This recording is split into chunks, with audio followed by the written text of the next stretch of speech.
If you want that sun-kissed glow without baking in the sun or turning orange, you need to see this. This is the Beauty by Earth Self Tanner in medium to dark, and what caught my attention first is that it's made in the USA with natural and organic ingredients like aloe vera, coconut, and shea butter.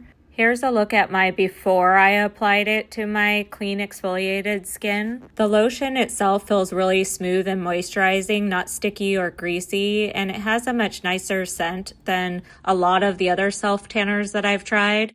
It goes on just like a lotion, and I make sure to blend it really well around the knees and ankles so that I don't get any extra dark patches. It is really easy to apply and it absorbs pretty quickly. Here's a look at my legs right after I applied it. I like that it gives kind of a hint of color right away. Here's my before and here's the after once it's fully developed. What I like is that it gives me a really natural looking glow with no weird orange tone, no streaking, and it actually looks like I spent a weekend outside. I have tried a lot of self tanners and this is by far my absolute favorite. It gives me that healthy bronze look without sun damage and doesn't transfer to my clothes or other items, and smells much better than all the other ones that I have tried. I highly recommend it.